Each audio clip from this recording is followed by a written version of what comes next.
Visiting with one of the members of the Steele County Blades, John, or Johnny Rowell, comes out of Orlando, Florida. Yeah, that's right. Hockey in Florida, how does that work out? Oh, well, it's, you know, you don't find it often, but where you do, it's strong. You know, a lot of the people playing are sons and daughters of retired pros, or, you know, people from up north who got tired of the cold and came down.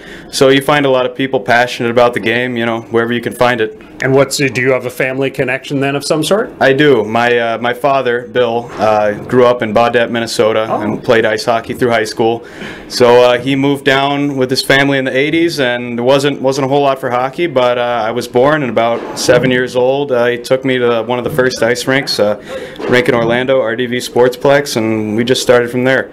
Okay, but Baudette down to Orlando, that's about as far as you can possibly get from Baudette and stay in the 48 states, right? Yeah, that's right. It was quite a hike, quite a change for him, and, you know, kind of sad because he couldn't continue to play hockey, but he gave me the opportunity when he saw it was available, so I'm thankful for it.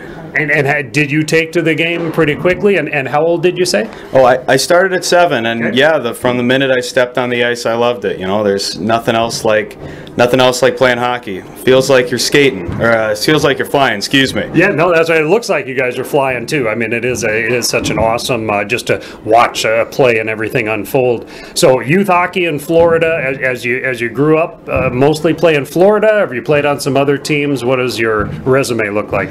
This is actually my first time playing outside of Florida. Really? Most until I was about 16 was just local travel or in-house hockey, but I started playing for a team in Daytona Beach, Daytona Racers 2 years ago, and it was my first junior experience. I was looking for a change of scenery, came up here to the Steele County Blades, and, you know, I've loved it so far. It's you know, this is hockey territory.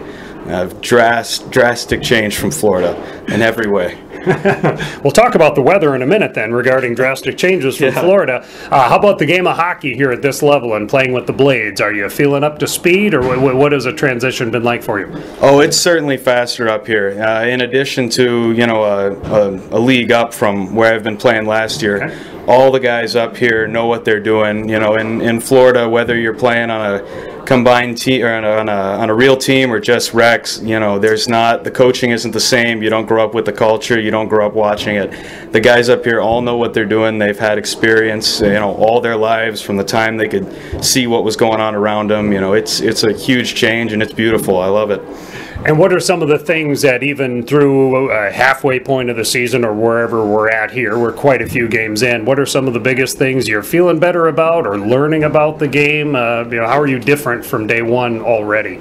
Well, you know, the game isn't anything, you know, I haven't seen before. You know, it's a higher level, it's good, but the big thing here is the players. You know, the players involved in my organization are, you know, they're dedicated, they have drive, all they talk about, you know, in the locker room is hockey. You know, there's no beaches or, you know, girls wearing less than they should be to distract us. You know, it's a huge change. The guys here really want it, and it's nice. What do you look at as some of the strengths of this Blades hockey team then? What can this team hang its hat on as it moves on through the middle part of the season here? Well, you know, I think we've had a little struggles getting our chemistry together, but these guys are dedicated. You know, our chemistry's strong. All the guys like each other. It's like a family here, you know, for real. There are struggles, but they get, you know, resolved very quickly, especially in comparison to past teams. You know, I think this may be the closest team I've ever played with, and everyone has a great time, and it makes, you know, the guys, because of that, the guys are always excited to come to the rink no matter what happened the past weekend, and I think the greatest strength we have right now is our resolve. And how about winter? What do you know about winter? What are you dreading about winter? What has your dad told you about winter? And it's tropical here compared to northern Minnesota. Yeah. I've only seen snow 3 times in my life now, and we've only had 1 snow here in Owatonna so far. So I really don't know what to expect. I hear it gets cold. I hear it gets bad. But as you know, cool as it is right now, I'm already dying. I can't even imagine what it's going to be like, you know, come December or January. All right, well, make sure you've got a snow brush and an ice scraper in your car, all right, John? All right, I will. I don't want my windshield wipers to freeze. Somebody warned me about that the other day. I didn't even know that was a thing. All right, well, hey, you're going to get a lot of new experiences here then this winter. Johnny, thanks for the time. Good luck on the season. Thank you very much. All right, Johnny Rowell, one of the Blades hockey players.